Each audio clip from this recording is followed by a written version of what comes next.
नमस्कार, ABC channel में आपका स्वागत है। मैं हूं सचिन श्रीवास्तव और आप मेरे साथ देखेंगे आजमगढ़ से जुड़ी खबरें। आइए नजर डाल लेते हैं आज की खास खबरों पर।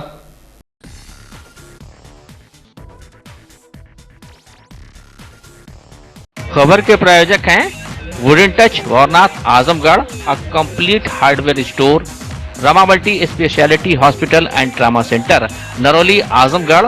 आजमगढ़ जिले के अहरौला थाना क्षेत्र में जहरीली शराब से हुई 6 लोगों की मौत के मामले में पुलिस ने 7 आरोपियों को गिरफ्तार किया है। गिरफ्तार सरकारी ठेके के ठेकेदार अंगेश यादव और मेडिकल स्टोर संचालक मोहम्मद फहीम की निशानदेही पर फहीम के रुपईपुर गांव स्थित आलीशान मकान में से संचालित हो रही अवैध शराब फैक्ट्री का भंडाफोड़ हुआ है। अवैध शराब फैक्ट्री से शराब बनाने के उपकरण, अवैध शराब, बारकोड, कफ सिरप भी बरामद किया गया। आरोपी फहीम का माहौल में मेडिकल स्टोर है, जहां से नकली दवाओं की बिक्री व सप्लाई की जाती है। आरोपी फहीम 7 भाई हैं और सभी इसी घर में साथ साथ रहते थे। पुलिस अधीक्षक अनुराग आर्य ने छापेमारी कर खुलासा करते हुए पूर्व बाहुबली सांसद रमाकांत यादव के रिश्तेदार अंगेश यादव के ठेके से बिकने वाली शराब का खुलासा किया। इस पूरे मामले में पुलिस ने 30 लाख से अधिक कीमत की अवैध शराब, कफ सिरप और कई वाहन भी बरामद किए गए। इन वाहनों का प्रयोग अवैध शराब व कफ सिरप की सप्लाई में किया जाता था।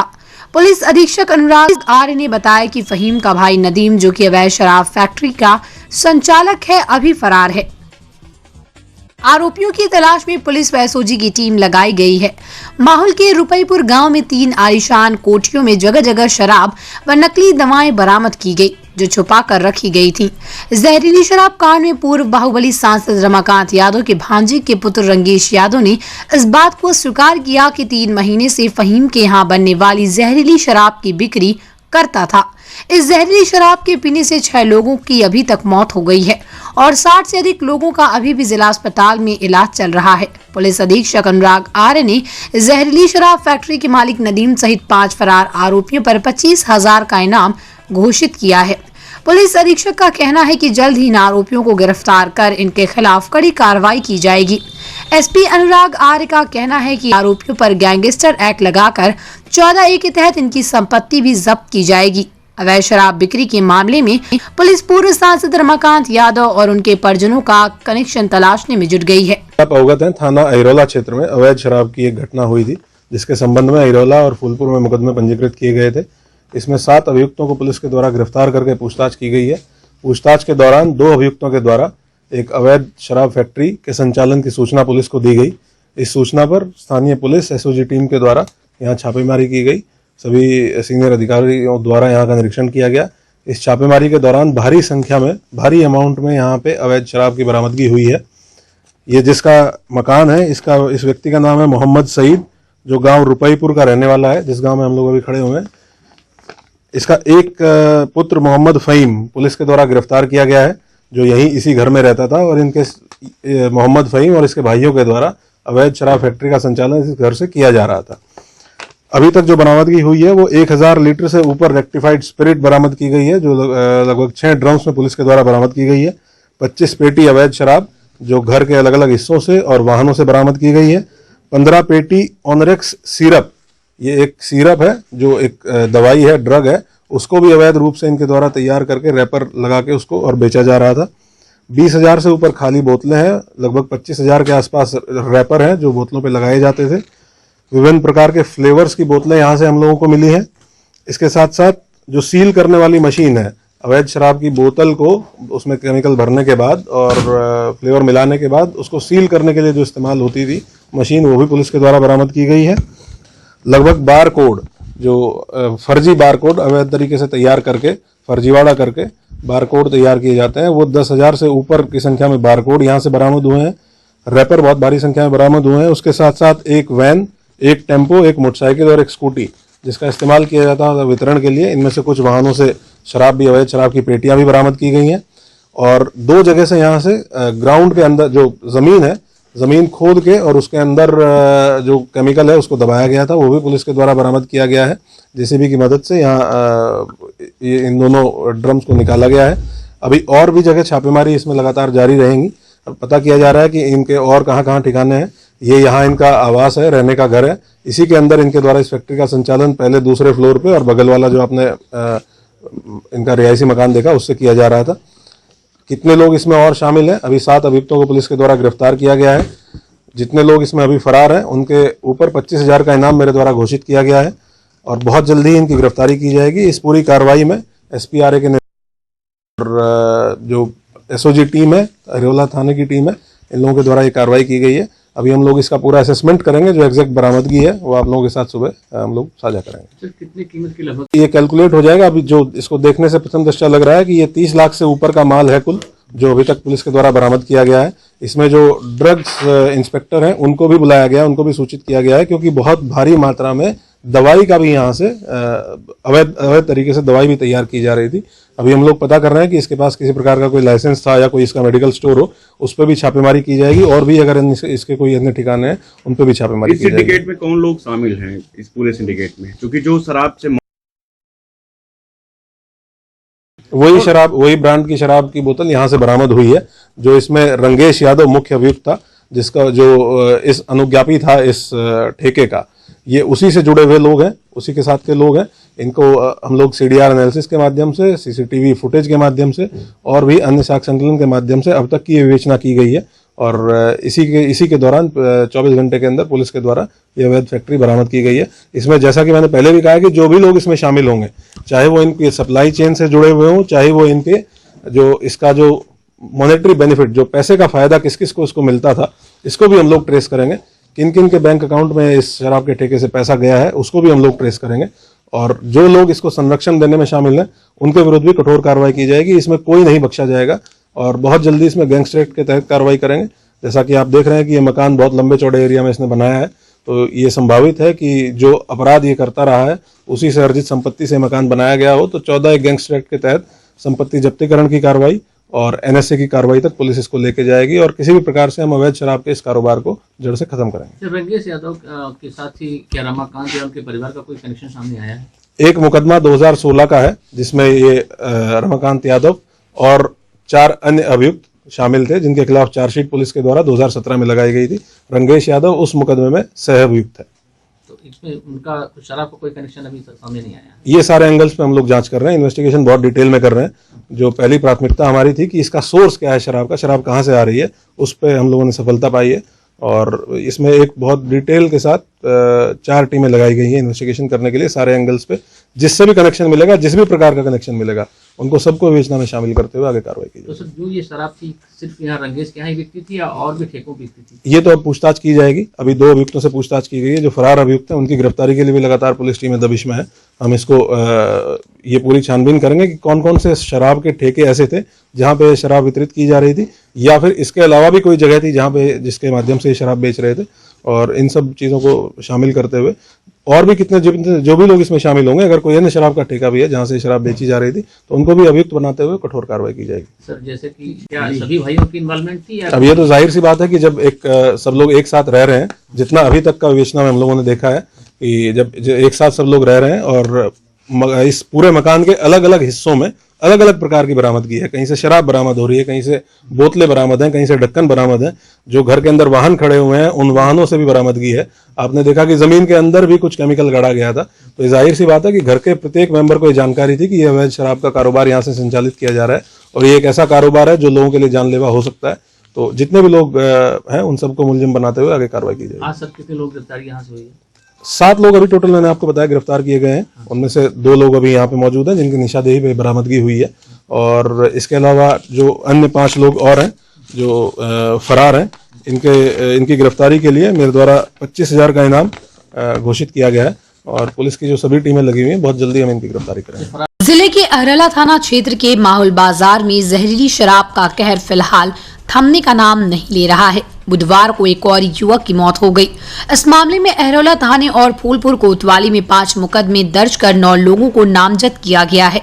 2 को गिरफ्तार और 4 को हिरासत में लिया गया है। प्रकरण की जांच व अन्य आरोपियों की गिरफ्तारी के लिए SP ग्रामीण सिद्धार्थ के नेतृत्व में 4 टीमें बनाई गई हैं।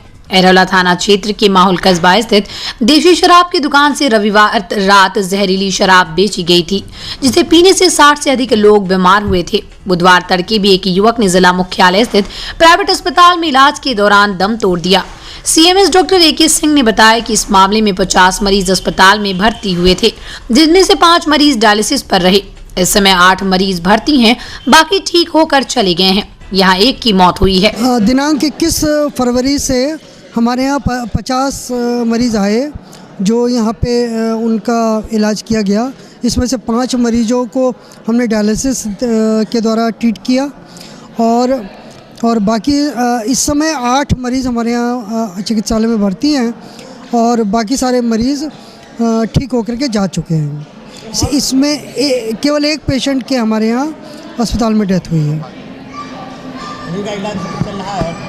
बाकी सभी का इलाज चल रहा था, वे सब ठीक होकर जा चुके हैं और 8 मरीज़ इस समय भर्ती हैं। आजमगढ़ में 7 मार्च को होने वाले मतदान को लेकर शहर के ज्योति निकेतन स्कूल में पीठासीन अधिकारियों व मतदान अधिकारियों का प्रशिक्षण का कार्य बुधवार 23 फरवरी से शुरू हो गया। प्रशिक्षण 2 मार्च तक जारी रहेगा। जिला निर्वाचन अधिकारी DM अमृत त्रिपाठी ने ज्योति निकेतन स्कूल पर प्रशिक्षण शुरू होने से पहले वहां जाकर सभी कक्षाओं में स्थिति का जायजा लिया। पीठासीन अधिकारियों से अब तक उनकी जानकारी का ब्यौरा लिया। मॉक पोल टेस्ट कैसे करना है, वीवीपैट मशीन कैसे पकड़नी है, मतदान कैसे कराना है जैसे कई तकनीकी सवालों को उनसे पूछा और जो भी कमी है उसको सुधार लेने को कहा।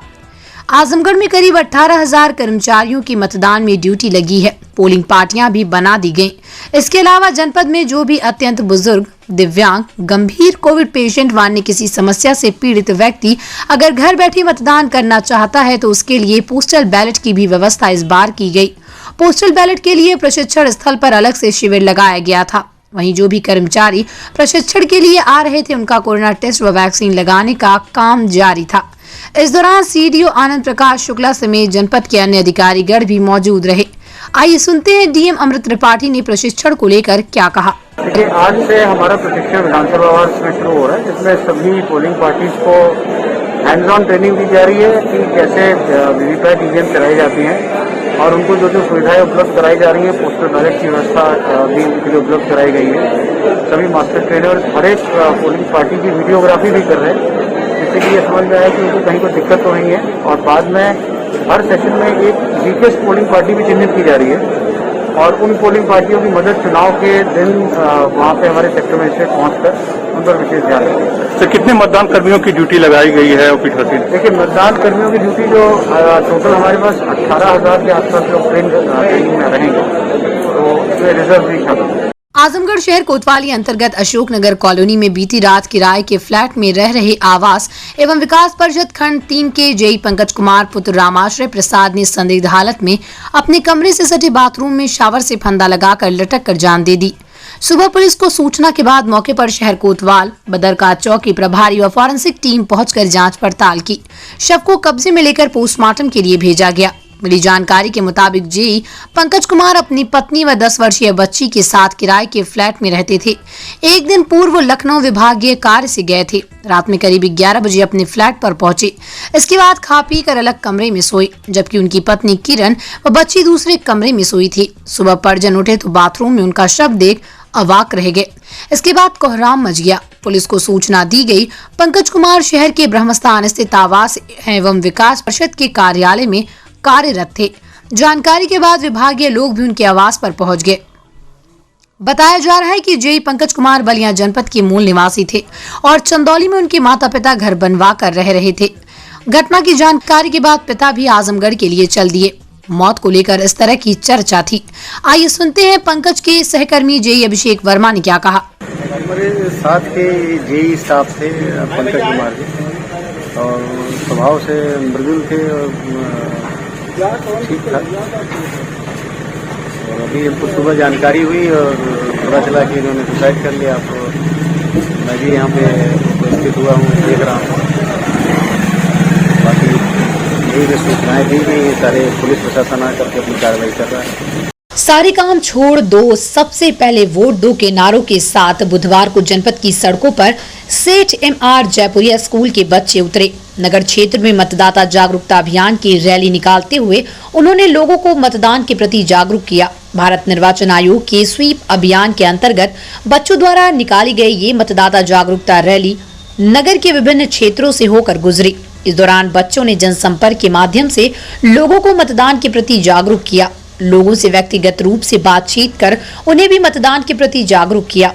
बच्चों ने कहा कि भारत दुनिया का सबसे बड़ा लोकतंत्र है, बावजूद इसके मतदान प्रतिशत सबसे बड़े लोकतंत्र के लिहाज के अनुरूप नहीं हो पाता, जिसका कारण जागरूकता की कमी कही जा सकती है और इसी कमी को दूर करने के लिए ये अभियान चलाया जा रहा है। मतलब हमारा उद्देश्य ये है क्योंकि भारत दुनिया का सबसे बड़ा लोकतंत्र है और भारत में सिर्फ 50% लोग ही वोट देते हैं, तो हम चाहते हैं जो बाकी के 50% बचे हैं वो भी वोट दें, क्योंकि एक वोट का भी महत्व बहुत बड़ा होता है।